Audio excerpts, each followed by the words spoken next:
السلام عليكم ورحمة الله وبركاته.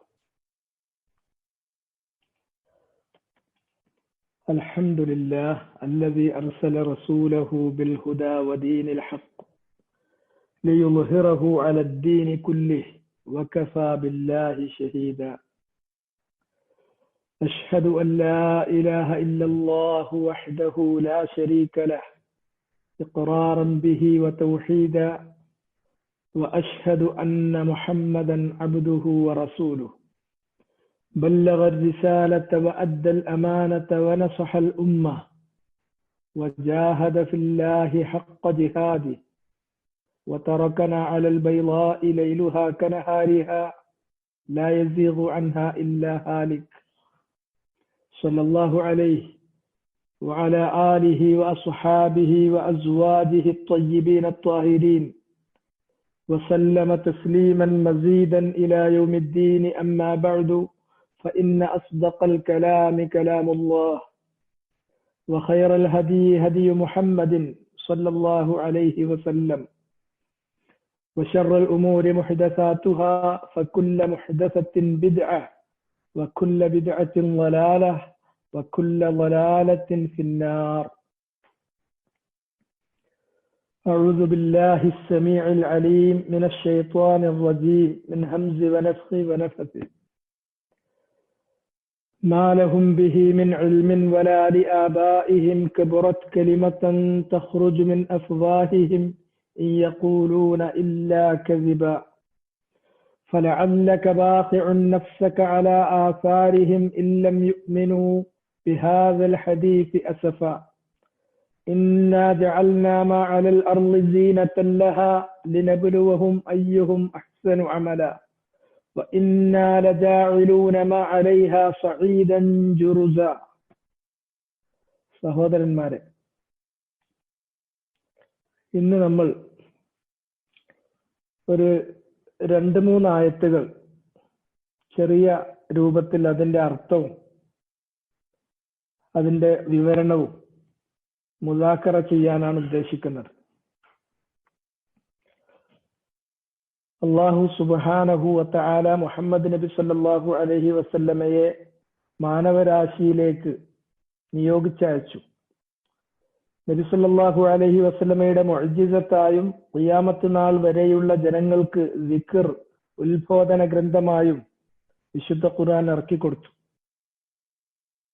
അത് അള്ളാഹു മനുഷ്യകുലത്തോട് ചെയ്ത ഏറ്റവും വമ്പിച്ച അനുഗ്രഹമാണ്. അള്ളാഹുവിനെ നമ്മൾ പ്രകീർത്തിക്കുന്നത് അവന്റെ സമ്പൂർണമായ ഗുണവിശേഷങ്ങൾ മുൻനിർത്തിയും അവന്റെ അപാരമായ അനുഗ്രഹങ്ങൾ മുൻനിർത്തിയുമാണ്. അതുകൊണ്ട് തന്നെ ഈ അപാരമായ അനുഗ്രഹം എടുത്തു കാണിക്കുമ്പോൾ അള്ളാഹു അവന്റെ മഹാമിദുകൾ അത് പ്രകീർത്തിക്കപ്പെടണം എന്ന കാര്യം പറഞ്ഞുകൊണ്ടാണ് ഈ അധ്യായം തുടങ്ങിയത്. എന്നിട്ട് ഈ ഗ്രന്ഥം അഥവാ ഖുർആൻ, ആ ഗ്രന്ഥത്തിന്റെ ഉള്ളടക്കം എന്താണ്? അത് ഒന്ന് ഇൻസാറാണ്, മറ്റൊന്ന് ബിശാറത്താണ്. ഈമാൻ, അമലുൻ സ്വാലിഹാത്തോട് കൂടിയിട്ടുള്ള ഈമാൻ, ആ ഈമാൻ ഉൾക്കൊള്ളുന്ന ആളുകൾക്ക് സന്തോഷ വാർത്ത അറിയിക്കണം. അവർക്ക് അജുറുൻ ഹസനുണ്ട്, അത് ഇന്നലെ നമ്മൾ പറഞ്ഞു. അതേ സന്ദർഭത്തിൽ ധിക്കാരികളായ ആളുകൾക്ക് അള്ളാഹുവിന്റെ വേദനിപ്പിക്കുന്ന കഠോരമായ ശിക്ഷയുണ്ട് എന്ന് താക്കീത് നൽകണം. ആ താക്കീതിനെ കുറിച്ച് പറഞ്ഞപ്പോൾ ധിക്കാരികൾ ചെയ്യുന്ന ഏറ്റവും കടുത്ത തെറ്റിൽ ഉൾപ്പെട്ടിട്ടുള്ള കാര്യമാണ് അള്ളാഹു സന്താനങ്ങളെ സ്വീകരിച്ചു എന്നുള്ള ആരോപണം. അത് ശിർക്കാണ്. അതിനു പുറമെ അത്തഖവ്വുലു അലല്ലാഹ്, അള്ളാഹുവിനെ കുറിച്ച് അറിയാത്ത കാര്യങ്ങൾ പറയലാണ്. അത് ഇഫ്തിറാഉൻ അലല്ലാഹ്, അള്ളാഹുവിനെ കുറിച്ച് പച്ചയായ കളവ് കെട്ടി പറഞ്ഞ അള്ളാഹുവിനെ ആരോപിക്കുക എന്നുള്ളതാണ്. അതിന്റെ ഗൗരവത്തെ കുറിച്ച് പറഞ്ഞു. അവരുടെ നാവിൽ നിന്ന് ഇതിനേക്കാൾ മോശമായൊരു വാക്ക് വേറെ വരാനില്ല. അത് പച്ചക്കള്ളമാണ്, അള്ളാന്റെ പേരിൽ കള്ളം ആരോപിക്കുകയാണ് എന്ന് പറഞ്ഞാണ് നമ്മൾ നിർത്തിയത്. ഇനി فلعلك باخع نفسك على آثارهم إن لم يؤمنوا بهذا الحديث أسفا. ഈ ആയത്ത് നമ്മളിൽ ഓരോരുത്തരെയും ബാധിക്കുന്നത്, നമുക്കൊക്കെ ആരാണെങ്കിലും അംറും ബിൽ മഅറൂഫ് വനഹിയുൻ അനിൽ മുൻകർ എന്ന് പറയുന്നൊരു ബാധ്യതയുണ്ട്. നന്മ കൽപ്പിക്കുക, തിന്മ വിലക്കുക. അതേപോലെ തന്നെ ബലാഗ്, നാം ഉൾക്കൊള്ളുന്ന ഈ പരമസത്യം അത് എത്തിയിട്ടില്ല എന്ന് നമുക്ക് തോന്നുന്ന ആളുകൾക്ക്, നമ്മുടെ സമ്പർക്കത്തിൽപ്പെട്ടിട്ടുള്ള ആളുകൾക്ക് ഈ സന്ദേശം എത്തിച്ചു കൊടുക്കുക. അതിനപ്പുറം പിന്നെ തഅലീമുദ്ദീൻ, ദീനിന്റെ വിശദമായ കാര്യങ്ങൾ പഠിപ്പിക്കുക എന്നുള്ളത്, അതാണ് ദഅവ. അത് അമ്പിയാക്കന്മാരുടെ വളീഫത്താണ്, അവരുടെ ധർമ്മമാണ്. അത് അമ്പിയാക്കന്മാരുടെ ഇൽമ് അനന്തരമെടുത്തിട്ടുള്ള അഹ്ലുൽ ഇൽമില് വന്നു ചേരുന്ന ഒരു ഉത്തരവാദിത്വമാണ്. എത്രത്തോളം നമ്മൾ ആ ഇൽമ് നേടിയിട്ടുണ്ടോ അതിനനുസരിച്ച് നമുക്ക് ചില ഉത്തരവാദിത്തങ്ങൾ വരും.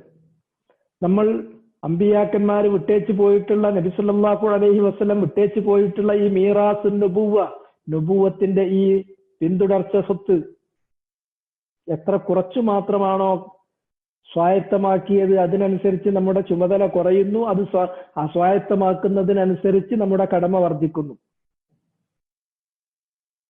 ഏതാണെങ്കിലും ശരി, അംറും ബിൽ മഅറൂഫ് വനഹിയുൻ അനിൽ മുൻകർ, അതുപോലെ തന്നെ ബലാഗ്, പൊതുവായിട്ടുള്ള ബലാഗ്, ഇത് രണ്ടും ഏതൊരുത്തന്റെയും കടമ തന്നെയാണ്. നമ്മുടെ അധികാര പരിധിയിൽ ഉള്ള ആളുകളുണ്ട്. കുല്ലുക്കും റാഇ വകുല്ലുക്കും മസ്ഊലുൻ അൻ റഇയ്യതിഹി, നിങ്ങൾ ഓരോരുത്തരും റാഇൻ, ഒക്കെ അധികാരസ്ഥരാണ്. നിങ്ങളെ ആരുടെ മേൽ നിങ്ങൾക്ക് അധികാരം അല്ലാഹു നൽകിയിട്ടുണ്ടോ അവരുടെ കാര്യത്തിൽ നിങ്ങൾ ചോദിക്കപ്പെടുകയും ചെയ്യും. ഒരു കുടുംബമുള്ളവരാണ് എല്ലാവരും. ആ കുടുംബത്തിന് നന്മ കൽപ്പിക്കേണ്ട, തിന്മ വിലക്കേണ്ട ബാധ്യത നമുക്കുണ്ട്. അതിനു പുറമെ നമ്മൾ ബന്ധപ്പെട്ടുകൊണ്ടിരിക്കുന്ന നമ്മുടെ സഹോദരന്മാരുടെയും സുഹൃത്തുക്കളുടെയും വലയത്തിൽ നന്മ കൽപ്പിക്കുകയും തിന്മ വിലക്കുകയും ചെയ്യേണ്ട കടമ നമുക്കുണ്ട്. അതുപോലെ തന്നെ മൊത്തത്തിൽ ഈ ദീനിനെ സംബന്ധിച്ച് കേട്ടിട്ടില്ലാത്ത, അറിഞ്ഞിട്ടില്ലാത്ത ആളുകൾക്ക് ഈ ദീനിനെ കുറിച്ച് മൊത്തമായി വിവരം എത്തിച്ചു കൊടുക്കേണ്ട. അതെങ്ങനെയാന്ന് ഒരു പക്ഷേ ചിലപ്പോൾ ചില ആളുകളുടെ മനസ്സിൽ തോന്നും. സൂറത്ത് യാസീൻ വായിക്കുമ്പോൾ നിങ്ങൾ അതിൽ കാണും, വജാഅ റജുലുൻ മിൻ അഖ്സൽ മദീനത്തി യസ്അ, ആ പട്ടണത്തിന്റെ അങ്ങേ അറ്റത്തുനിന്ന് ഒരാള് ധൃതിയിൽ വന്നു. അയാൾ വന്നിട്ട് ആ പട്ടണവാസികളോട് പറയുന്നൊരു കാര്യമുണ്ട്. ഖാല യാ ഖൗമി ഇത്തബിഉൽ മുർസലീൻ ഇത്തബിഉ മൻ ലാ യസ്അലുക്കും അലൈഹി അജ്റ, നിങ്ങൾ മുർസലീങ്ങളെയാണ് പിന്തുടരേണ്ടത്. ജനങ്ങളെ, നിങ്ങൾക്ക് ഇഹപര സൗഭാഗ്യം നേടുന്നതിന് ആവശ്യമായിട്ടുള്ള മാർഗനിർദ്ദേശങ്ങളുമായി വന്നിട്ടുള്ള അമ്പിയാക്കന്മാര്, അവരെ നിങ്ങൾ പിന്തുടരണം. ഇത്തബിഉ മൻ ലാ യസ്അലുക്കും അലൈഹി അജ്റ, അത് വേറെ ഒരു ലാഭവും ഉദ്ദേശിക്കാതെ അള്ളാഹിന്റെ വജ്ഹിന് വേണ്ടി മാത്രം, അതിന്റെ പ്രതിഫലം അള്ളാഹുവിൽ നിന്ന് മാത്രം കാംക്ഷിച്ച് നിങ്ങളെ സത്യത്തിലേക്ക് ക്ഷണിക്കുകയും സത്യം പഠിപ്പിച്ചു തരികയും സത്യം അഭ്യസിപ്പിക്കുകയും ചെയ്യുന്ന ഈ മുർസലീങ്ങളെ, അവരെ നിങ്ങൾ പിന്തുടരണം. ഇത് ബലാഗാണ്. അങ്ങനെ നബിമാരുണ്ട്, നബിമാരെ പിന്തുടരണം. ദീൻ ഇവിടെ ഉണ്ട്, ആ ദീനെ പിന്തുടരണം. ഇസ്ലാമാണ് അള്ളാഹിന്റെ അടുക്കൽ സ്വീകാര്യയോഗ്യമായ മതം, അത് സ്വീകരിക്കണം. മുഹമ്മദ് നബിയുടെ വിട്ടേച്ച് പോയിട്ടുള്ള ഖുർആനും സുന്നത്തുമാണ് അതിന്റെ ആധാരങ്ങൾ. അതിൽ ദീനിന്റെ വിശദാംശങ്ങൾ ഉണ്ട്, അത് നിങ്ങൾ പഠിക്കണം. അതിന്റെ വിശദാംശങ്ങളിലേക്ക് വരുമ്പോൾ പഠിപ്പിച്ചു കൊടുക്കാനുള്ള വിവരമുള്ളവർ പഠിപ്പിക്കണം. വിവരമില്ലാത്തവൻ അവൻ മൗനം പാലിക്കണം. വിവരമില്ലാത്തവൻ മൗനം പാലിക്കണം. അവൻ അത് അറിവുള്ളവരോട് ചോദിച്ചു പഠിക്കണം. ഇന്നമാ ശിഫാഉൽ അയ്യി അസ്സുആൽ. ഇതാണ് ഞാൻ ബലാഗിനെ കുറിച്ച് പറഞ്ഞത്. ഏതാണെങ്കിലും ഈ അംറും ബിൽ മഅറൂഫ് ആണെങ്കിലും ശരി, ബലാഗാണെങ്കിലും ശരി, ഇത് ചെയ്യുന്ന സന്ദർഭത്തിൽ നമ്മൾ ശ്രദ്ധിക്കേണ്ട ഒരു കാര്യമുണ്ട്. മൊത്തം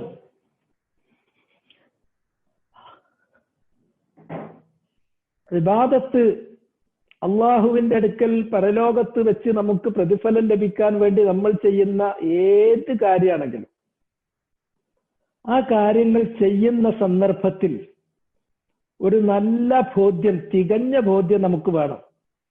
ഞാൻ അള്ളാഹുവുമായിട്ടാണ് ഇടപാട് ഉറപ്പിക്കുന്നത്.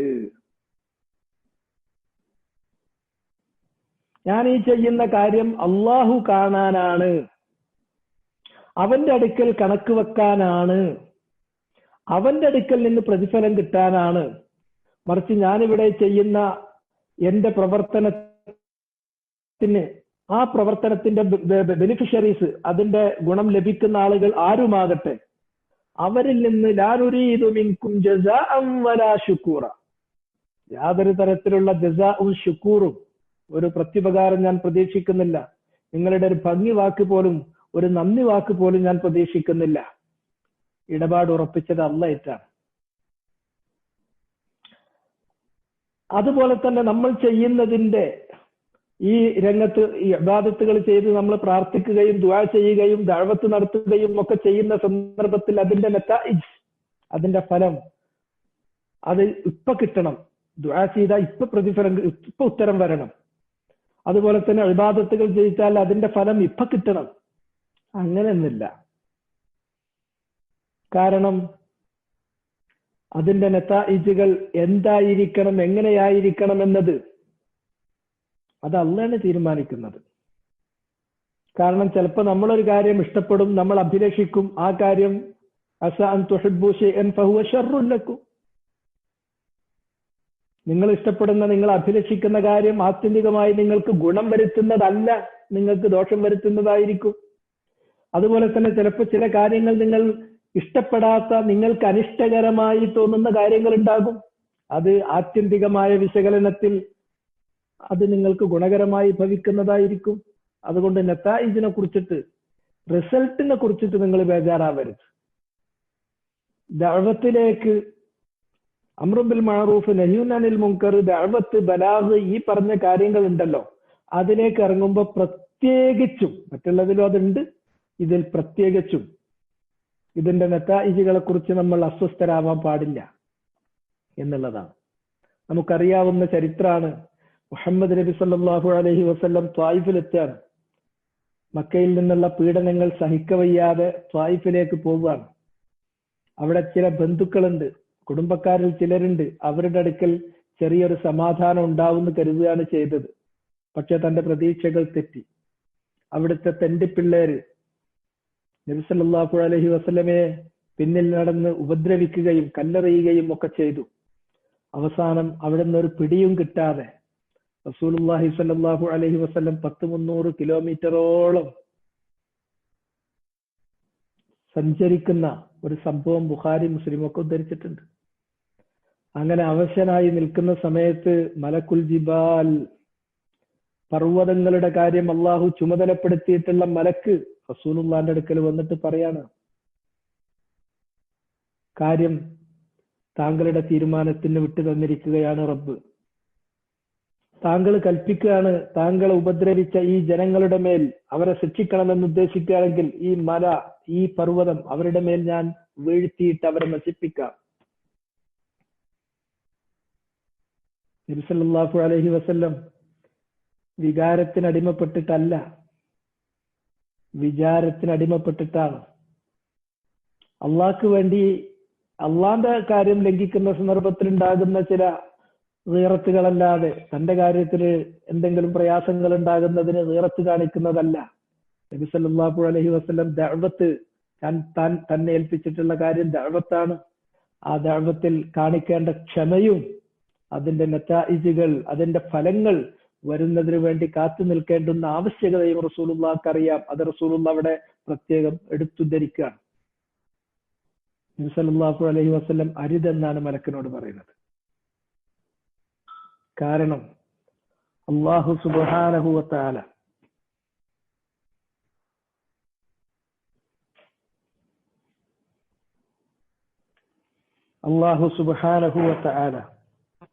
യഥാർത്ഥത്തിൽ ഇവരുടെ മുതുകിൽ നിന്ന് അസല്ലാഹു അൻ യുഖ്രിജ മിൻ സ്വലാബിഹിം അഖ്വാമൻ യഅ്ബുദൂന അല്ലാഹ വലാ യുശ്രികൂന ബിഹി ഷൈഅ. ഇവരുടെ മുതുകിൽ നിന്ന് അള്ളാഹ്ക്ക് മാത്രം ഇബാദത്ത് ചെയ്യുന്ന, ഒരു ശിർക്കും ചെയ്യാത്ത ആളുകളെ അള്ളാഹ് പുറത്തു കൊണ്ടുവരും. തലമുറകൾ, എത്ര തലമുറകൾ മുവഹ്ഹിദീങ്ങൾ അവിടുന്ന് ഉണ്ടായി. അതുകൊണ്ട് ആ വിവരം കെട്ട ആളുകളാണ്. അതുകൊണ്ട് റബ്ബെ അവരോട് നീ ക്ഷമിക്കണം എന്നാണ് റസൂലുള്ളാഹി പറഞ്ഞത്. ആ ഒരു കാര്യം നമ്മൾ മനസ്സിലാക്കുക. ഈ ആയത്ത് മനസ്സിലാക്കാൻ ഞാൻ ഈ പറഞ്ഞിട്ടുള്ള ഈ ഒരു ചെറിയ പശ്ചാത്തല ആവശ്യമാണ്. അതുകൊണ്ട് ഞാൻ നീട്ടി പറയേണ്ടി വന്നത്. ഫലഅല്ലക ബാഖിഉൻ നഫ്സക അലാ ആസാരി, നബിയെ താങ്കൾ ആയേക്കാം, ലഅല്ല ബാഖിഉൻ നഫ്സക, താങ്കൾ താങ്കളുടെ നഫ്സിനെ നശിപ്പിച്ചേക്കാം. എങ്ങനെ നബിന്റെ നഫ്സിനെ നശിപ്പിക്കുന്നത്? അവസാനം പറഞ്ഞല്ലോ അസഫൻ, ആയത്തിന്റെ അവസാനത്തിൽ വരുന്ന അസഫാണ്. വൽ അസഫു ഹുവൽ ഹമ്മു വൽ ഗം, ദുഃഖവും ക്ലേശവും നിരാശയും വിഷമവും, ഒരു കാര്യം ചെയ്തിട്ട് ഒരു ഫലവും കിട്ടാതിരിക്കുക. നൂഹ് നബി അലൈഹി സ്വലാത്തു വസ്സലാം 950 വർഷമാണ് ദഅവത്ത് നടത്തിയത്.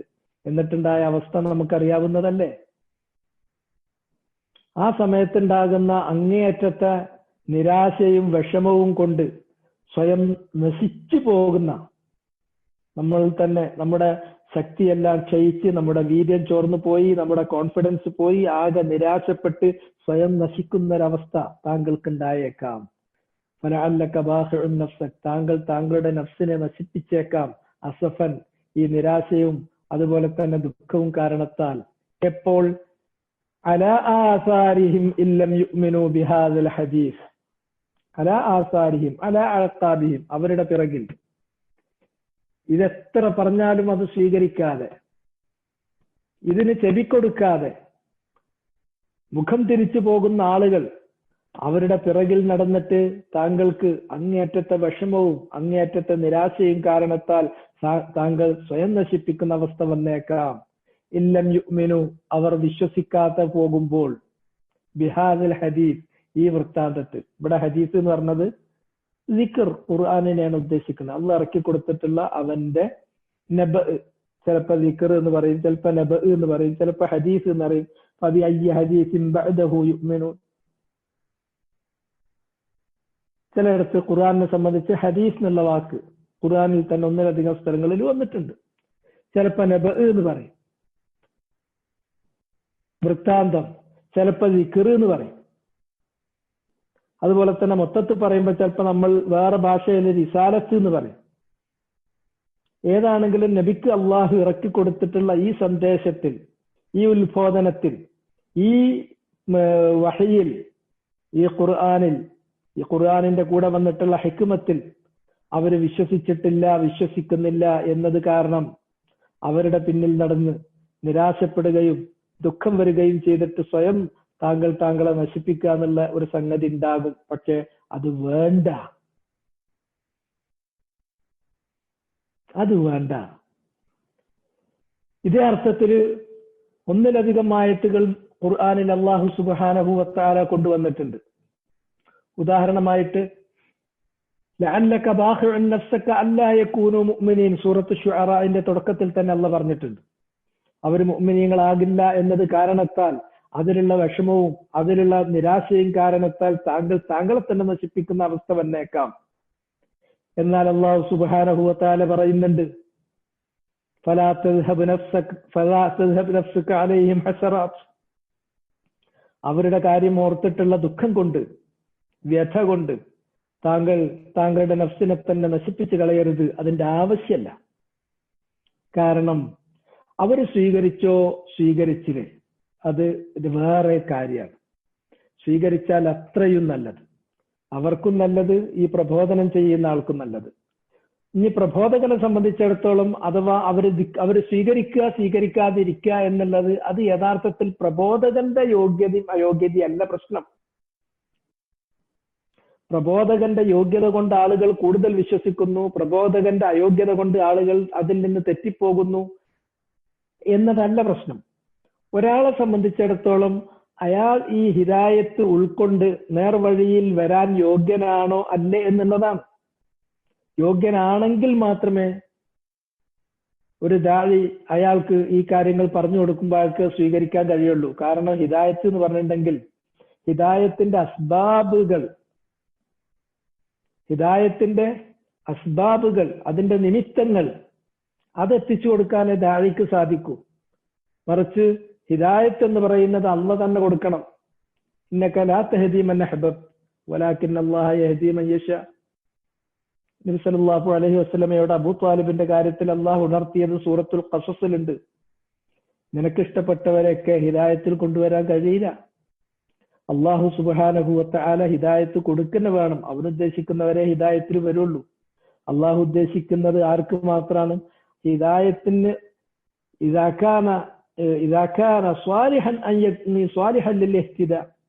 ഹിദായത്ത് ഉൾക്കൊള്ളാൻ ഇയാള് പറ്റണം. അയാൾ സ്വർഗത്തിൽ പോകാൻ പറ്റുന്ന ആളാവണം. അപ്പൊ മാത്രമേ അള്ളാഹു സുബ്ഹാനഹു വ തആല അയാളുടെ മനസ്സിൽ ആ ഹിദായത്തിന്റെ വെളിച്ചം കൊടുക്കുള്ളൂ. അല്ലാതെ ഹിദായത്തിന്റെ വെളിച്ചം കിട്ടൂല. അതുകൊണ്ട് നബി സല്ലല്ലാഹു അലൈഹി വസല്ലമയോട് പറഞ്ഞത് ഈ കാര്യം അവരെ ഉണർത്തുക. അതിന്റെ റിസൾട്ട് എങ്ങനെ വരുന്നില്ല എന്നുള്ളത് വേറെ കാര്യമാണ്. അത് അള്ളാഹുവിന്റെ ഖളാഉം ഖദറുമായി ബന്ധപ്പെട്ടതാണ്. അതിൽ ആരൊക്കെ സ്വീകരിച്ചാലും ആരൊക്കെ സ്വീകരിച്ചിട്ടില്ലെങ്കിലും താങ്കളുടെ ദൗത്യം താങ്കൾ നിറവേറ്റി. ഇന്നമ അൻത മുദക്കിർ ലസ്ത അലൈഹിം ബിമുസൈത്തിർ. താങ്കൾ ഇത് ഉണർത്തേണ്ടവൻ മാത്രമാണ്, അല്ലാതെ അവരെ ബലം പ്രയോഗിച്ച് പിടിച്ചുകൊണ്ടുവരാൻ അധികാരസ്ഥനല്ല താങ്കൾ. ലൗ അൻഫഖ്ത മാ ഫിൽ അർളി ജമീഅൻ മാ അല്ലഫ്ത ബൈന ഖുലൂബിഹിം വലാകിൻ അല്ലാഹ അല്ലഫ ബൈനഹും. ഭൂലോകത്തുള്ളത് മുഴുവൻ കൊടുത്താലും അവരെ മനസ്സിണക്കി ഇതിലേക്ക് കൊണ്ടുവരാൻ കഴിയില്ല. അള്ളാഹ് വിചാരിക്കണമെങ്കിൽ അവർ അതിനുള്ള യോഗ്യരാകണം. അപ്പൊ മാത്രമേ അവരെ ഇതിലേക്ക് ഇണക്കി കൊണ്ടുവരാൻ സാധിക്കുള്ളൂ. അതുകൊണ്ട് നമ്മൾ ഇബാദത്ത് മൊത്തത്തിൽ ഇബാദത്ത് ചെയ്യുമ്പോൾ അതിൽ ദഅവത്തുമായി ബന്ധപ്പെട്ട അതിന്റെ ആ മേഖലയിൽ പെട്ടിട്ടുള്ള അംറും ബിൽ മഅറൂഫ് നഹ്യുൻ അനിൽ മുൻകർ ബലാഗ് അല്ലെങ്കിൽ ദഅവത്ത് തന്നെ തഅലീം തന്നെ ഇങ്ങനെയുള്ള കാര്യങ്ങളൊക്കെ ചെയ്യുമ്പോൾ നമുക്ക് നിരാശ വേണ്ട. ദഅവത്തുമായി ബന്ധപ്പെട്ട കാര്യങ്ങളാകട്ടെ അല്ലാത്ത ഇബാദത്ത് ചെയ്യുന്ന സമയത്താകട്ടെ നമ്മുടെ ലക്ഷ്യം അള്ളാഹു ഇത് കാണണം, അവന്റെ കണക്കിൽ ഇത് ചേർക്കണം. അള്ളാഹു സുബ്ഹാനഹു വ തആലാന്റെ അടുക്കൽ നമ്മൾ നഷ്ടപ്പെടരുത്. അതിന് അവൻ വെച്ചിരിക്കുന്ന അജർ എന്താണോ ദുനിയാവിലുള്ളതും കിട്ടണം, പരലോകത്തിലുള്ളതും കിട്ടണം.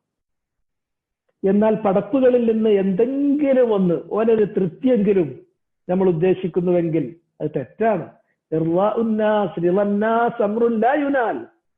ജനങ്ങളെ പ്രീതിപ്പെടുത്താൻ നടത്തുന്നവരുണ്ട്. അത് ജനങ്ങളെ പ്രീതി എന്നുള്ളത് കിട്ടാക്കനിയാണ്, അത് പുളിക്കും. അതൊന്നോലെ തൃപ്തിപ്പെടുത്തുമ്പോ വേറെ ഒരുത്തനെ തൃപ്തിപ്പെടുത്തുമ്പോ 4 ആള് പണങ്ങാണ്ടാകും. അവര് പണങ്ങട്ടെ, അവര് ഇഷ്ടപ്പെടട്ടെ, ഇഷ്ടപ്പെടാതിരിക്കട്ടെ. സത്യത്തിന് വേണ്ടി അള്ളാഹ്ക്ക് വേണ്ടി പറയാൻ പറ്റണം.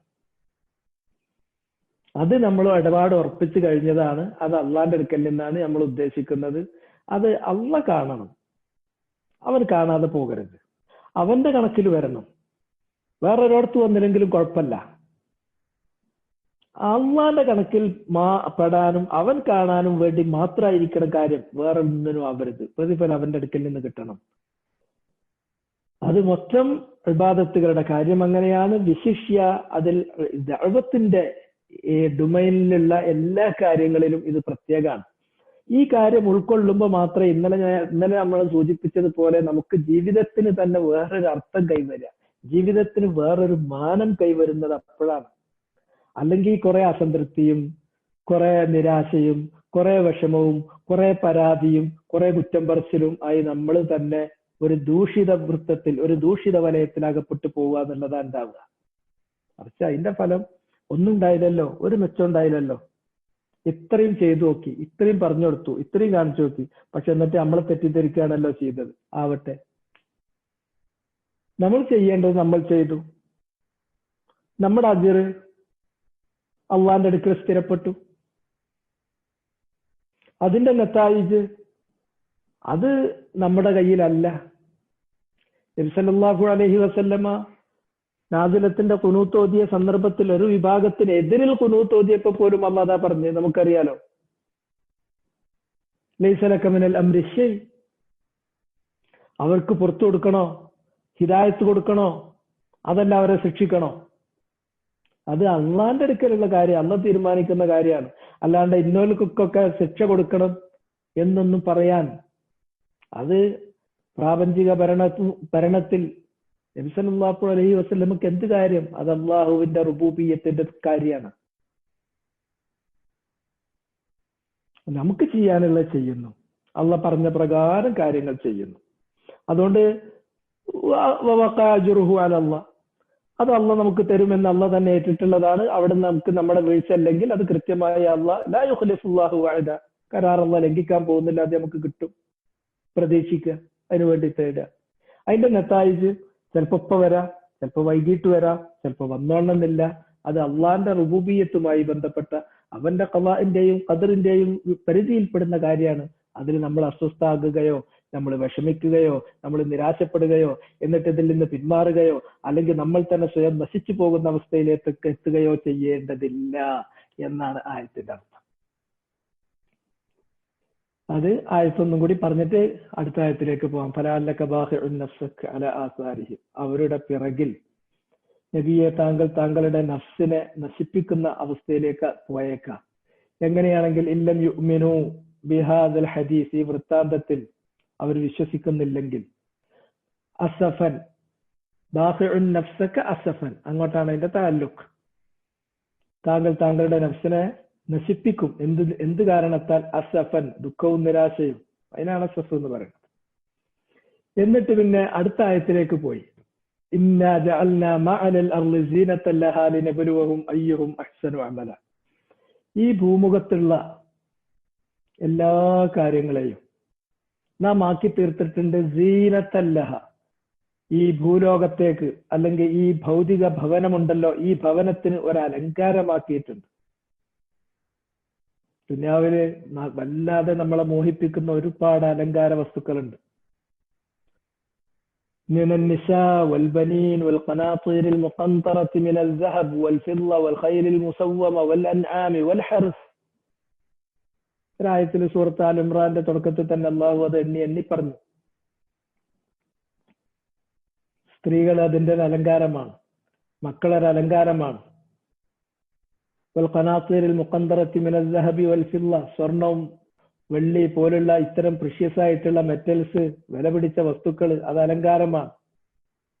വൽഖൈലിൽ മുസവ്വമ, അതുപോലെ തന്നെ ലക്ഷണമൊത്ത കുതിരകൾ. വൽഅൻആം, കാലികൾ. വൽഹർസ്, കൃഷികൾ. ഇങ്ങനെ എന്തെല്ലാം കാര്യങ്ങൾ ഈ ഭൂമിക്ക് മോടിയായിട്ട് അലങ്കാരമായിട്ട് അള്ളാഹു വെച്ചിട്ടുണ്ടോ, ഇതെല്ലാം ഈ ഭൂമി, ആ ഭൂമിക്കുള്ള മോടിയായിട്ട്, ഐഹിക ഭവനത്തിന്റെ മോടിയായി, അലങ്കാരമായി അള്ളാഹു നിശ്ചയിച്ചിട്ടുള്ള എല്ലാ കാര്യങ്ങളും. അപ്പൊ ഈ ഭൂമിയുടെ ഭൂലോകത്ത്, ഭൂമിയിൽ അള്ളാഹു വെച്ചിട്ടുള്ള എല്ലാ കാര്യവും അത് അലങ്കാരത്തിൻ്റെതാണ്. അതൊരു വല്ലാത്ത ചുരുക്കാണ്. ആ ദുനിയാവിനോട് ഒരു പ്രത്യേകമായ കണ്ണ് അള്ളാഹ് മനുഷ്യന് നൽകി എന്നുള്ളത് സത്യമാണ്. ആ ദുനിയാവിന് മനുഷ്യൻ അങ്ങോട്ട് കണ്ണൊന്ന് നോക്കിയാലോ ബാക്കിയൊക്കെ മറക്കും, ഇടവും വലവും മറന്നിട്ട് പിന്നെ അതിലേക്ക് കൂപ്പുകുത്തും. ലൗകാന ലിബ്നി ആദമ വാദിയാനി മിൻ ദഹബിൻ ലബ്തഗാ സാലിസ. അവന്റെ ആക്രാന്തത്തിന് അറ്റം ഉണ്ടാവില്ല. 2 മല നിറയെ അവന് സ്വർണം കൊടുത്ത ഒന്നുകൂടി കിട്ടിയെങ്കിൽ എന്നായിരിക്കും. കണ്ടിട്ടില്ലേ? അതിന്റെ പിന്നാലെ അവൻ അങ്ങനെ കർറക്ബിൽ മജ്നൂൻ വറഅ അദ്ദുനിയ, ദുനിയാവിന്റെ പിന്നാലെ ഭ്രാന്ത് പിടിച്ചു പോകുന്ന ഒരു സാർത്ഥവാഹക ആ സംഘത്തിൽ അംഗമായിട്ട് എങ്ങനെ നടക്കും. എത്ര കിട്ടിയാലും തീരൂല. കിട്ടണവർക്ക് ഇങ്ങാണ്ടും കൊതി തീർന്നുണ്ടോ? ദുനിയാവിൽ ആർക്കെങ്കിലും കിട്ടിയിട്ട് കൊതി തീർന്നിട്ടുണ്ടോ? മായം ഉജോഫഹുല്ല തുറാബ്. ഖബറിൽ വെച്ചിട്ട് വയറിൽ മണ്ണ് നിറയേണ്ടി വരും, അപ്പോഴേ പൂതി തീരുള്ളൂ, അല്ലാതെ പൂതി തീരൂല. ദുനിയാവിന്റെ കാര്യം അങ്ങനെയാണ്. ഇങ്ങനെ ഈ ദുനിയാവിന്റെ ഈ മോഹിപ്പിക്കുന്ന എല്ലാ ഘടകങ്ങളോട് കൂടി ദുനിയാവും അതിലുള്ള ഈ മോഹിപ്പിക്കുന്ന, അതിന്റെ മുകളിൽ അള്ളാഹ് സമ്മോഹനമായ നിലയിൽ ഇവിടെ സ്ഥാപിച്ചു വെച്ചിട്ടുള്ള സകലമാന ചരാചരങ്ങളും, ഇതൊക്കെ അള്ളാഹ് ഇവിടെ നിശ്ചയിച്ചു വെച്ചത് ലിനബ്ലുവഹും അയ്യുഹും അഹ്സനു അമല. ലിനബുലുവഹും, അവരെ പരീക്ഷിക്കാനാണ്. അയ്യുഹും അഹ്സനു അമല, അവരുടെ കൂട്ടത്തിൽ ഏറ്റവും കുറ്റമറ്റ രൂപത്തിൽ സമ്പൂർണമായ നിലക്ക് അന്യൂനമായ നിലക്ക് അമല് ചെയ്യുന്നത്, കർമ്മമനുഷ്ഠിക്കുന്നത് ആര് എന്ന് പരീക്ഷിക്കാൻ വേണ്ടിയിട്ട്. അങ്ങനത്തെ ഈ സൗകര്യങ്ങളും ഈ ഇത്തരത്തിലുള്ള മോഹിപ്പിക്കുന്ന സമ്മോഹനമായ ചരക്കുകളും ഒന്നും ദുന്യാവിൽ ഇല്ലെങ്കിൽ പരീക്ഷണം നടക്കൂല. നല്ല മദ്യം അതിങ്ങനെ ഇഷ്ടം പോലെ കാണിച്ചു തന്നിട്ട് നീ കുടിക്കരുത് എന്ന് പറഞ്ഞിട്ട് ഇവൻ കുടിക്കാതിരിക്കുന്നുണ്ടോ എന്ന് നോക്കുന്നതിനാണ് അർത്ഥം. നല്ല സുന്ദരികളായ പെൺകുട്ടികൾ, അവരെ കണ്ടിട്ട് വ്യഭിചാരത്തിലേക്ക് പോകരുത് എന്ന് പറയുമ്പോ മനസ്സ് നിയന്ത്രിക്കുന്ന, കണ്ണ് മടക്കുന്ന, മനസ്സ് മടക്കുന്ന മനുഷ്യൻ അവനാണ് യഥാർത്ഥത്തിൽ വിജയിക്കുന്നത്. അതുപോലെ സ്വത്ത് ഇഷ്ടം പോലെ വാരിക്കൂട്ടാനും കക്കാനും കവർച്ച ചെയ്യാനും അവന്റെ കയ്യിൽ ഇങ്ങനെ വരും. പക്ഷെ ഇത് ഹലാലല്ലല്ലോ എന്നതുകൊണ്ട് അതിലേക്ക് മനസ്സ് പോകാതെ കണ്ണ് പോകാതെ തള്ളിവിടുന്നവൻ അവിടെയാണ് പരീക്ഷണത്തിൽ അവിടെ വിജയിക്കുന്നത്. അപ്പൊ പരീക്ഷണം അത് നടക്കണമെങ്കിൽ ദുനിയാവിൽ ഇങ്ങനെ കുറച്ച് സീനത്ത് വേണം. ആ സീനത്തുകളോട്, ഈ മോടികളോട് നമുക്ക് പ്രത്യേകമായ ഒരു കണ്ണും അല്ലാഹു തരണം. അതാ സുയ്യിന ലിന്നാസ് ഹുബ്ബു ശഹവാത്ത്. അതങ്ങനെയാണ്. ആ ഷഹവാത്ത് എന്ന് പറഞ്ഞാൽ ആ ഷഹവാത്തിലേക്ക് നമ്മൾ പോയിട്ട് വീണാൽ അതിന്റെ ഉള്ളിൽ നരകാണ്. ഹുഫത്തിന്നാറു ബിശ്ശഹവാത്ത്. നരകം എന്ന് പറഞ്ഞാൽ അതിന്റെ ഔട്ടർ ലെയർ, അതിനെ പൊതിഞ്ഞു നിൽക്കുന്നത് മനസ്സിനെ വല്ലാതെ കാമിക്കുന്ന, വല്ലാതെ അഭിരമിപ്പിക്കുന്ന, വല്ലാതെ മോഹിപ്പിക്കുന്ന ഇത്തരത്തിലുള്ള ഷഹവാത്തുകൾ കൊണ്ട് പൊതിഞ്ഞു നിൽക്കുകയാണ് നരകം. ഹുഫത്തിൽ ജന്നത്തു ബിൽ മകാരിഹ്. സ്വർഗാണെങ്കിലോ അത് ചെയ്യാൻ പ്രയാസം തോന്നുന്ന, ബുദ്ധിമുട്ട് തോന്നുന്ന, വെറുപ്പ് തോന്നുന്ന കാര്യങ്ങളാണ്. രാത്രിയിൽ എല്ലാവരും കരിമ്പടം പുതച്ച് AC ഒക്കെ ഉണ്ടല്ലോ, തെർമോസ്റ്റാറ്റ് മാക്സിമത്തിൽ ഇട്ടിട്ട് പുതപ്പും വലിച്ചുകൂടി കറക്കണ നേരത്ത് 2 മണിക്ക് 2:30 മണിക്ക് എഴുന്നേറ്റ് നിസ്കരിക്കണം എന്ന് പറയുമ്പോ അങ്ങനെ പ്രയാസം തോന്നുന്ന കാര്യങ്ങളാണ്. പക്ഷെ ആ പ്രയാസങ്ങളുടെ ഉള്ളിലെത്തിക്കഴിഞ്ഞാൽ പിന്നെ സ്വർഗാണ്. പക്ഷെ ദുനിയാവിലുള്ള ഈ കാര്യങ്ങളുടെ ഒക്കെ ഒരു പ്രത്യേകത, അത് മത്താ ആണ്. അതിനെക്കുറിച്ച് ഖുർആനിൽ പ്രയോഗിച്ച പദം മത്താ എന്നാണ്. ചരക്ക്, മലയാളത്തില് പറയുന്ന ചരക്ക്. ചരക്കിന്റെ പ്രത്യേകത എന്താന്ന് ചോദിച്ചാൽ, ഈ മത്താ എന്ന് പറഞ്ഞിട്ടുണ്ടെങ്കിൽ മത്താഉൻ ഇലാഹിൻ, അത് നൈമിഷികമാണ്. അത് അന്ന് തന്നെ വല്യപ്പാനോട് പറഞ്ഞു വിട്ടതാണ്. വലക്കും ഫിൽ അർളി മുസ്തഖറുൻ വമത്താഉൻ ഇലാഹിൻ. അതിന്റെ പിന്നോട് അള്ളാഹ് പറഞ്ഞതാണ്, ഭൂലോകത്തേക്ക് ഇറങ്ങിപ്പോയിക്കോളൂ, അവിടെ നിങ്ങൾക്ക് മുസ്തഖറുണ്ട്, തൽക്കാലത്തേക്കുള്ള ഒരു സങ്കേതമുണ്ട്. വമത്താഉൻ ഇലാഹിൻ, അത് സമയം നിശ്ചയിച്ചിട്ടുള്ള ഒരു ചരക്കുണ്ട്. അതൊന്നും നിൽക്കൂല. ദുന്യാവ് എന്ന് പറഞ്ഞാൽ നിൽക്കൂല എന്ന് മാത്രമല്ല, അത് നൈമിഷികമാണ്, അത് സ്ഥായി ഭാവമില്ലാത്തതാണ്, അത് നശിച്ചു പോകുന്നതാണ്, അത് പൊലിഞ്ഞു പോകുന്നതാണ്. അതേപോലെ മത്താഉൽ ഖുറൂർ എന്ന പിന്നെ ഖുർആൻ അടുത്തതായിട്ട് അതിനെ കുറിച്ച് പറയാം. അത് ശരിക്ക് ഉണ്ട് എന്ന് നമുക്ക് തോന്നും, ഇല്ല, വഞ്ചനാത്മകമാണ്. ശരിക്കും അങ്ങനെ ഒരു സംഭവമല്ല, വരുന്നു പോകുന്നു. ആ രൂപത്തിലുള്ള ഒരു സംഗതിക്കാണ് ഖുറൂർ എന്ന് പറയുന്നത്. ദുനിയാവിൽ ഏത് കാര്യം നിങ്ങൾ എടുത്തു നോക്കൂ, കിട്ടിയതൊക്കെ കിട്ടിയോ? ഇല്ല, കിട്ടിയതൊക്കെ കൈവിട്ടു പോയി. എന്തുറച്ചു നിൽക്കണത്? സ്വത്ത് ഉറച്ചു നിൽക്കുവോ? പ്രതാപം ഉറച്ചു നിൽക്കുവോ? സൗന്ദര്യം ഉറച്ചു നിൽക്കുവോ? ദുന്യാവിൻ്റെതായ ഒരു കാര്യത്തിനും യാഥാർത്ഥ്യമല്ല. അതെല്ലാം നമ്മളെ കബളിപ്പിക്കുന്ന, വഞ്ചിക്കുന്ന, അത് വഞ്ചനാത്മകമായിട്ടുള്ള ഒരു ഇല്യൂഷൻ മാത്രമാണ്, വളരെ നൈമിഷികമാണ്. എന്നാൽ പരലോകത്തിന്റെ കാര്യം വരുമ്പോ അത് കുറ്റമറ്റതാണ്, സ്ഥായി ഭാവമുള്ളതാണ്, നീങ്ങിപ്പോകാത്തതാണ്, വർദ്ധിക്കുന്നതാണ്. അതതിന്റെ പ്രത്യേകത. ഇങ്ങനെയുള്ള ദുന്യാവ് നിങ്ങൾക്ക് ഇവിടെ അള്ളാഹ് സംവിധാനിച്ചത് ലിനബ്ലുവഹും, അവരെ പരീക്ഷിക്കാനാണ്. അയ്യുഹും അഹ്സനു അമല. ആരാണ് അഹ്സനു അമല? ഇത് ഏറ്റവും അടിസ്ഥാനപരമായ ആയത്താണ്. പല സ്ഥലത്തും സൂറത്ത് മുൽക്കിലും മറ്റോടത്തൊക്കെ വരുന്നതാണ്. അള്ളാഹ് പരീക്ഷിക്കുന്നത് ആരാ കുറെ വാരി വലിച്ചു ചെയ്യുന്നത് എന്നല്ല, ആരാണ് കുറ്റമറ്റ രൂപത്തിൽ, അഹ്സനു അമലൻ, പെർഫെക്റ്റ് വേ, കുറ്റമറ്റ രൂപത്തിൽ അമല് ചെയ്യുന്നത്. അതുകൊണ്ട് നിങ്ങൾ ചെയ്യുന്നതിന് കുറ്റം തീർക്കുക എന്നതാണ് അതിൽ പ്രധാനം. ക്വാണ്ടിറ്റേറ്റീവ് ആസ്പെക്റ്റിനേക്കാൾ ക്വാളിറ്റേറ്റീവ് ആസ്പെക്റ്റിനാണ് മുൻഗണന കൊടുക്കേണ്ടത്. കുറ്റം തീർന്നിട്ടുള്ള കുറ്റമറ്റ അന്യൂനമായ കാര്യം നിങ്ങൾ നല്ലത് എത്ര ചെയ്താലും കുഴപ്പമില്ല. പക്ഷെ എന്തെങ്കിലും തരത്തിൽ കുറ്റങ്ങളുള്ള, ന്യൂനതകളുള്ള, കുറവുകളുള്ള കാര്യം കുറെ വാരി വലിച്ച് ചെയ്തിട്ട് ആമിലത്തുൻ നാസുബ തുസ്ലാനാറൻ ഹാമിയ, അതുമായിട്ട് അവിടെ വരുമ്പോ അധ്വാനിച്ച് ക്ഷീണിച്ച മുഖമായിട്ട് വരും, പക്ഷെ ഒരു കാര്യം ഉണ്ടാവില്ല. അതുകൊണ്ടാണ് ഇബ്നു മസ്ഊദ് നമ്മൾ ഉപദേശിച്ചത് ഇഖ്തിസാദുൻ ഫി സുന്ന ഖൈറുൻ മിൻ ഇജ്തിഹാദിൻ ഫി ബിദ്അ. കുറ്റം തീർന്നിട്ടുള്ള റസൂലുള്ളാഹിന്റെ സുന്നത്തനുസരിച്ചിട്ടുള്ള അന്യൂനമായിട്ടുള്ള കാര്യം അത് മിതമായി ചെയ്താൽ അതാ നല്ലത്. എന്നാൽ ബിദ്അത്തുകൾ, കുറ്റത്തോട് കൂടിയിട്ടുള്ള ശരിയല്ലാത്ത ബിദ്അത്തുകൾ നിങ്ങൾ അതിൽ കഠിനാധ്വാനം ചെയ്തിട്ടൊരു കാര്യമല്ല. മറിച്ച് സുന്നത്തിൽ കുറ്റം തീർന്ന കാര്യത്തിൽ നിങ്ങൾ മിതമായി ചെയ്താൽ അതായിരിക്കും ഏറ്റവും നല്ലത്. അതാണ് നിങ്ങൾക്ക് ഗുണകരമായിട്ടുള്ളത്. അപ്പൊ ആ അമല് കുറ്റം തീരണമെങ്കിൽ എന്തു വേണം? ഇന്നലെ നമ്മൾ പറഞ്ഞു, എന്തും നമ്മൾ പറഞ്ഞു. അത് ഫുളൈൽ ഇബ്നു ഇയാദ് അങ്ങനെ തുടങ്ങിയിട്ടുള്ള മഹാന്മാരായിട്ടുള്ള ഒരുപാട് പണ്ഡിതന്മാരും ഇമാമിയങ്ങളും ഒരുപാട് ആയത്തുകൾ, ഒരുപാട് ഹദീസുകൾ തെളിവുകളായി വെച്ചുകൊണ്ട് നമുക്ക് ഇഷ്ടം പോലെ പറഞ്ഞു തന്ന കാര്യമാണ് അഖ്ലസുഹു വഅസ്വബുഹു. ഒരു അമല് അഹ്സനാകണമെങ്കിൽ അള്ളാഹ്ക്ക് മാത്രം ചെയ്തതാവണം. അതിൽ മറ്റൊരു ലക്ഷ്യവും അതിൽ കൂടിച്ചേരാൻ പാടില്ല. ആ അമല് മാത്രമല്ല, നബി സല്ലല്ലാഹു അലൈഹി വസല്ലമ കാണിച്ചു തന്നതിനോട് 100% യോജിക്കണം. അതിൽ നിന്ന് ചെറിയ ഒരു വ്യതിയാനം, ചെറിയ ഒരു വ്യതിചലനം പാടില്ലാത്തതാണ്. നമ്മൾ പലപ്പോഴും കേട്ടാണ്, ഞാൻ കൂടുതൽ ആവർത്തിക്കുന്നില്ല. ഏതാണെങ്കിലും ശരി, ഈ ദുനിയാവിന്റെ മുകളിലുള്ള വസ്തുക്കളെ അവൻ മോടിയായി നിശ്ചയിച്ചു എന്ന് പറയുന്ന ആ മോടിയുടെ അലങ്കാരത്തിന്റെ മോടികളും എല്ലാം ഇവിടെ സംവിധാനിച്ചത് നിങ്ങളെ പരീക്ഷിക്കാനാണ്. അതുകൊണ്ട് പരീക്ഷണാണ് എന്നത് നമ്മൾ ഉൾക്കൊള്ളണം.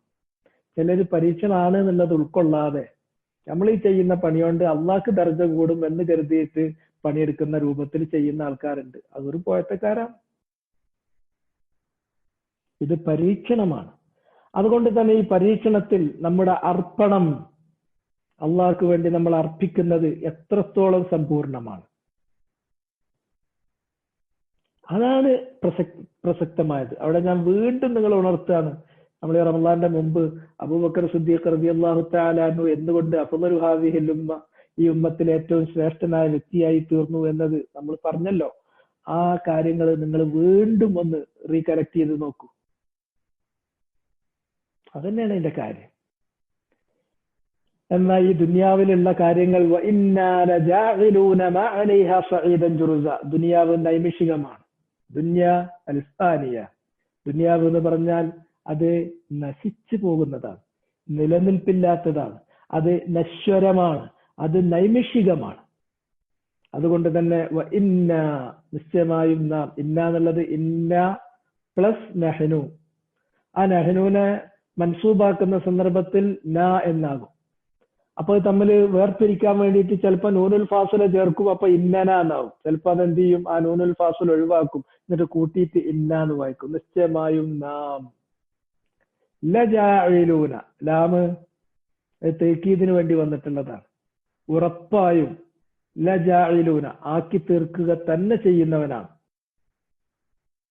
എന്തിനെ ആക്കി തീർക്കും? മാ അലൈഹ, ഈ ദുനിയാവിന്റെ മുകളിലുള്ള എല്ലാറ്റിനെയും, ദുനിയാവിന് മോടിയായിട്ട് അള്ളാഹു നൽകിയിട്ടുള്ള എല്ലാം. അത് ചിലപ്പോ ഇവിടെയുള്ള ഈ കൾട്ടിവേഷൻസ്, എല്ലാ തരത്തിലുള്ള ഹരിതാപമണിഞ്ഞു കിടക്കുന്ന ഈ വെജിറ്റേഷൻ ആവാം, അല്ലെങ്കിൽ കാരികളാകാം, അല്ലെങ്കിൽ മഅനവിയാത്തുകൾ വേറെ കുറെ കാര്യങ്ങളുണ്ട്, അധികാരമാകാം, അല്ലെങ്കിൽ പ്രൗഢിയാകാം, അല്ലെങ്കിൽ സൗന്ദര്യമാകാം, അല്ലെങ്കിൽ ആരോഗ്യമാകാം, അല്ലെങ്കിൽ സ്വാധീനമാകാം. ഇങ്ങനെ ഈ ദുനിയാവിൽ നമ്മൾ നേടിക്കെടുക്കുന്ന, ഇവിടെ നമ്മൾ കാണുന്ന, നമുക്ക് കിട്ടുന്ന, നമ്മൾ കളിച്ചുകൊണ്ടിരിക്കുന്ന ഈ കാര്യങ്ങൾ മുഴുവനും അതിനെ നാം ആക്കി തീർക്കുക തന്നെ ചെയ്യും. ഈ ദുനിയാവിന്റെ മുകളിലുള്ളതിനെ, ഇന്നുള്ളതിനെ നാളണ്ടില്ലാതാക്കി തീർക്കും. അതിനെ സഈദൻ ജുറുദ, ഭയങ്കര മനോഹരമാണ് ഇട്ടത് ഖുർആൻ. അതിന്റെ ഭാഷ നിങ്ങൾക്ക് ആ ഭാഷയും കൂടി മനസ്സിലാവുകയാണെങ്കിൽ ഉണ്ടല്ലോ, വേറെ എവിടെ ലോകത്ത് ഒരു ക്ലാസിക്കലും നമുക്ക് ഇങ്ങനത്തെ ഒരു മനോഹരമായ പ്രയോഗങ്ങളൊന്നും വായിച്ച് ആസ്വദിക്കാൻ കഴിയില്ല. ഇതൊരു വേറൊരു ലെവലാണ്. സഈദ് എന്ന് പറഞ്ഞാൽ ഒരു പ്രതലം, ജുറുസ എന്ന് പറഞ്ഞാൽ അതിന്റെ മുകളിൽ ഒന്നുമില്ല, ഷേവ് ചെയ്ത് കളഞ്ഞിട്ടുണ്ട്, മൊട്ടടിച്ചിട്ടുണ്ട്. അല്ല അർളുൻ ലാ നബാത ഫീഹ, അതിൽ വെജിറ്റേഷന്റെ ഒരു തരിമ്പ് പോലുമില്ല, ഒരു ഒരു ഒരു ഒരു നാമ്പ് പോലും ഉയർന്നു നിൽക്കുന്നില്ല. അങ്ങനെ മുട്ടയടിച്ചിട്ടുള്ള ഒരു ഭൂമി തരിശ് ഭൂമിയാക്കുന്നു, മുട്ടക്കുന്നാക്കുന്നു. ഇതെല്ലാം ഉള്ള ഒരുത്തന് ചിലപ്പോ കണ്ടിട്ടില്ലേ, പ്രഭാവത്തിന്റെയും പ്രൗഢിയുടെയും ഉത്തുംഗതയിൽ നിൽക്കുന്ന സമയത്തായിരിക്കും ഒറ്റയടിക്ക് താഴത്തേക്ക് വരുന്നതാണ്. എങ്ങനെ നമുക്ക് കണക്കൂട്ടാൻ കഴിയൂലേ? ഈ ലോക്ക്ഡൌണും ഈ കൊറോണ വൈറസും അത് വരുന്നതിന്റെ മുമ്പ് എന്തായിരുന്നു കഥ? അപ്പൊ അതിന് വന്നപ്പോ എല്ലാ വമ്പന്മാരും എല്ലാ കൊമ്പന്മാരും ഇപ്പൊ എന്തായി? നിങ്ങൾ ആലോചിച്ച് നോക്കി. എത്ര ദുന്യാവിന്റെ കാര്യത്തിന് അത്രയല്ലോ, ഒന്നിനുമില്ല നില, ഒന്നിനും ഒരു നിലയില്ല. അത് നിങ്ങൾ മനസ്സിലാക്കിക്കൊള്ളണം. അതുകൊണ്ട് തന്നെ ദുനിയാവിന് ഈ വില മാത്രമേ കൽപ്പിക്കാൻ പാടുള്ളൂ. അള്ളാഹു സുബ്ഹാനഹു വ തആല ഈ ദുനിയാവിന് കൊടുത്ത വില എന്ന് പറഞ്ഞാൽ ജനാഹു ബഊല, ഒരു കൊതുകിന്റെ ചിറകിന്റെ വില പോലും അള്ളാഹു ദുനിയാവിന് കൊടുത്തിട്ടില്ല എന്നാണ് ഹദീസിലുള്ളത്. പക്ഷെ നമ്മൾ അതിനൊരു വില കൽപ്പിക്കുന്നു. എത്രത്തോളം? നമ്മൾ കൽപ്പിക്കുന്ന വില ഈ ദുനിയാവാകുന്ന കൃഷിയിടത്തിൽ വേണം പരലോകത്തേക്ക് വേണ്ട വിള ഇറക്കാൻ. അതിനുള്ള വില നമുക്കുണ്ട്. അദ്ദുന്യാ മസ്റഅത്തുൽ ലിൽ ആഖിറ. അതുകൊണ്ട് തന്നെ ദുന്യാവിന്റെ കാര്യത്തിൽ ഇത്രത്തോളം ഗൗരവം നിങ്ങൾ കാണിക്കണം, ഇത്രത്തോളം നിങ്ങൾ ശ്രദ്ധ കാണിക്കണം എന്ന് പറഞ്ഞാൽ അത് നമ്മൾ കാണിക്കുന്നതാണ്. അത് ദുന്യാവിന് വേണ്ടിയിട്ടല്ല, അതും പരലോകത്തേക്ക് വേണ്ടിയിട്ട്. അപ്പൊ ദുനിയാവിനെ രണ്ട് രൂപത്തിൽ സമീപിക്കാം. ഒന്നുകിൽ അതിനെ ബാഹ്യമാത്രമായി സമീപിക്കാം. അവർക്ക് ദുന്യാവും ദുന്യാവിന്റെ മുകൾ പരപ്പിലുള്ള ഇത്തരം മോടികളും അനശ്വരമായിരിക്കുന്ന ക്ഷണികമായിരിക്കുന്ന നശിച്ചു പോകുന്ന ഒരിക്കലും കയ്യിലൊതുങ്ങാത്ത ഈ കാര്യങ്ങൾ അതിനെ മാത്രം കണ്ട് അതിന്റെ പിന്നാലെ പോകുന്ന ഒരു സമീപനമുണ്ട്. ഐഹിക ജീവിതത്തിന് അവർക്കറിയാവുന്നത് അതിന്റെ പെരിഫറൽ ആസ്പെക്ട് മാത്രമാണ്. അതിന്റെ ബാഹ്യമാത്രമായ വശങ്ങളെ അവർക്ക് മനസ്സിലാവുള്ളൂ. അങ്ങനെ സമീപിക്കാം. അവർ പരലോകം അറിയാത്തവരാണ്, അവർ നഷ്ടകാരികളാണ്. എന്നാൽ ദുനിയാവിനെ വളരെ അതിനെ ബാത്തിനായ നിലക്ക്, അതിനെ ആന്തരികമായ നിലക്ക് അതിനെ മനസ്സിലാക്കുകയും സമീപിക്കുകയും ചെയ്യുന്നവരുണ്ട്. ദുനിയാവ് നമ്മെ സംബന്ധിച്ചിടത്തോളം പരീക്ഷണത്തിന്റെ ഭവനമാണ്. ഈ പരീക്ഷണം, അള്ളാഹ് നമ്മളെ പരീക്ഷിക്കാൻ ഉദ്ദേശിക്കുന്ന പരീക്ഷണം ദുനിയാവിൽ വെച്ചാണ് നടത്തുന്നത്. അതുകൊണ്ട് തന്നെ ആ പരീക്ഷണം അത് വിജയകരമായി പൂർത്തീകരിക്കാൻ ആവശ്യമായ രൂപത്തിൽ ദുനിയാവിന്റെ കാര്യങ്ങളെ തെറ്റാതെ, കൂടാതെ, കുറയാതെ അതുമായിട്ട് നമ്മൾ മുന്നോട്ട് പോകണം.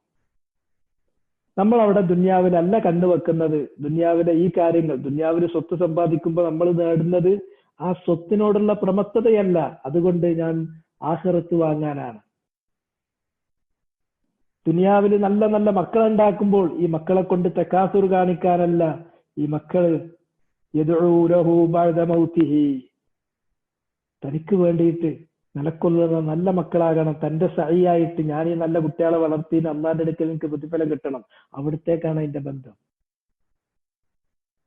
ഇങ്ങനെ എല്ലാം പരലോകത്തേക്ക് ബന്ധിപ്പിച്ച് അള്ളാന്റെ ആത്യന്തികമായിട്ടുള്ള അവിടേക്ക് ബന്ധിപ്പിക്കണം. പരലോകത്തിന്റെ ഏത് കാര്യമാണെങ്കിലും ദുന്യാവിന്റെ നേരെ എതിരേൽക്കും. എല്ലാം യാഥാർത്ഥ്യമുള്ളതാണ്, ഒന്നും നീങ്ങിപ്പോകാത്തതാണ്, എല്ലാം അനശ്വരമാണ്, എല്ലാം കൂടുകയേ ചെയ്യൂ, ഒന്നിലും പുതുമ തീരൂല. ഇതാണ്. അപ്പൊ ദുനിയാവിനെ ഈ പറയുമ്പോ ഞാൻ ഈ പറഞ്ഞ ഈ രണ്ട് കാര്യം കൂടി, ചിലർ അതോടുകൂടി ദുനിയാവന്നെ വേണ്ടാന്ന് പറയും. അല്ല, ദുനിയാവ് വേണം, നിർബന്ധമായും വേണം, നിർബന്ധമായും വേണം. അള്ളാഹ് പറഞ്ഞ, റസൂല് പറഞ്ഞ അളവോളം വേണം. അതെന്ത്? മസ്റഅത്തുൽ ലിൽ ആഖിറ, കൃഷിയിടാണ്. ഈ കൃഷിയിടല്ലാതെ പരലോകത്തേക്ക് വേണ്ട കൃഷി ഇറക്കാൻ പറ്റൂല. അതുകൊണ്ട് ആ കൃഷിയിടം നമ്മൾ ഹോൾഡ് ചെയ്തേ പറ്റൂ. നമ്മൾ ആ കൃഷി ഇറക്കുന്നത് പരലോകത്തേക്ക് വേണ്ടിയാണ്. അതിനുള്ള ഗൗരവം അതിന് കൊടുക്കാൻ വേണം, അതിലപ്പുറമുള്ള ഗൗരവം അതിനോട്ട് കൊടുക്കാനും പാടില്ല. ഇത് പറഞ്ഞിട്ടാണ് ഇത് അവസാനിപ്പിക്കുന്നത്. ഇനി ഈ സൂറത്ത്, അതിന്റെ പേര് തന്നെ കഹ്ഫ്, സൂറത്തുൽ കഹ്ഫാണ്. ആ കഹ്ഫുമായി ബന്ധപ്പെട്ടിട്ടുള്ള ചരിത്രമാണ്. ഇൻഷാ അള്ളാഹ് അടുത്ത സെഷൻ ഹനീഫ് ഇൻഷാ അള്ളാഹ് എടുക്കും. അതിനുശേഷം നമുക്ക് അതിലേക്ക് പോകാം. ഇത്രയും പറഞ്ഞുകൊണ്ട് ഞാൻ ഇന്നത്തെ നിർത്താണ്. സുബ്ഹാനകല്ലാഹുമ്മ വബിഹംദിക് അശ്ഹദു അല്ലാ ഇലാഹ ഇല്ല അൻത അസ്തഗ്ഫിറുക വഅതൂബു ഇലൈക്.